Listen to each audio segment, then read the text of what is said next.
I'm down here in Esperance on the southern coast of Western Australia, and I'm heading to Lucky Bay to meet up with Doc Reynolds, who's a senior Aboriginal custodian of the area. And I'm meeting up with him at probably one of the best located coffee vans I've ever seen. Yeah, he must be Doc. Yeah, Rick, especially Hello, you. Here Rich. you go, mate. Welcome to Lucky Bay, mate. Thank you very much. So this is your van? Yeah, this is our van here, mate. The family run. It's between myself, my wife, and my two daughters, and we set it nice. up here to accommodate people coming out into a remote, beautiful location Yeah. where they can enjoy a nice coffee. When I also share some of the bush food that I actually collect and hunt and gather around do you? here, which I'll share with you a little later. Excellent. Being a senior cultural custodian for this area, my people have basically lived along the coastal strip. Right, okay. And we hunted and gathered. If you took me inland, I might as well stand next to you because I wouldn't know much about it. What I've got at the moment is some nice fish that I caught this morning. We're going to go foraging so that we can have a cook up and a feast up later on today. Coming into a nymph plantation or a bush grape. You eat it just straight off the bush. That's quite a unique flavour actually, isn't it? It has that really plummy sediments as well. And you can actually use them in salads. But you can also have it as a sweet, like if you have an ice cream.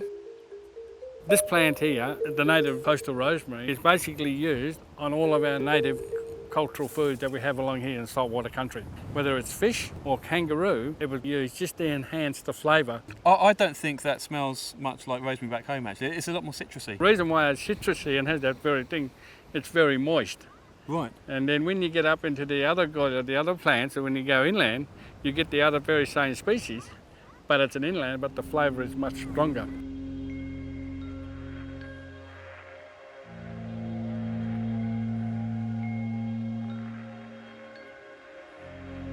We're going to now collect some paper bark Yeah. that we need to start cooking the fish up.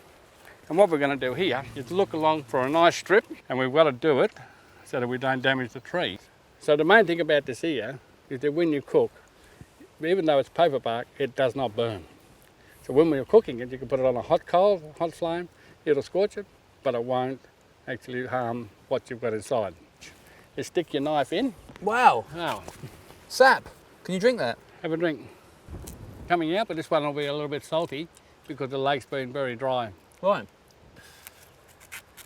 Right. And so what to do is get all that down over there. A bit there. So now what you've got here now, Rich, you've got a nice bit of bark. You can see it's moist. So what we do, we just peel that layer off. So what actually happens, then you've got that nice little thin layer there. Because that's so waterproof, it just naturally keeps all the juices of the fish in there. Oh, nice. It pushes the flavours of the native herbs through there. And of course the flavours coming out of the paper bark also goes through it.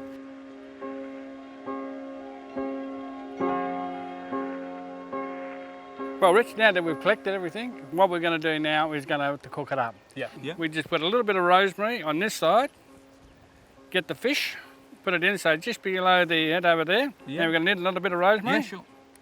So you just get a little bit of rosemary, put it on this side, and all we're doing now is just fold it over, and all you do is just put a stick through this side here. You don't have to make it too fancy. You should just put it in like that. Yeah. You don't have to cook it very long, in a sense about cooking it, making sure that you're getting all the right flavours coming out. All we do is open it up. We can actually see it's nice and soft here now. So that now is now ready to eat. So what we basically do, we just pull it off the barbie. Just get a stick, a little fork. So we get it off. Get our plate, okay, that we got here, because that's going to be a little bit warm if we pull it off.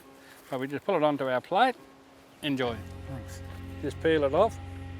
With my forks. That is delicious, actually. It is. It's a very simple way of cooking. Would you pass traditional ways of cooking down to your grandkids then and stuff for them to tell their grandkids? The last time I did this, I had my grandson. As the sun sets on my life and my grandson's life just starts to dawn, I am the conduit between my granddad to my grandson.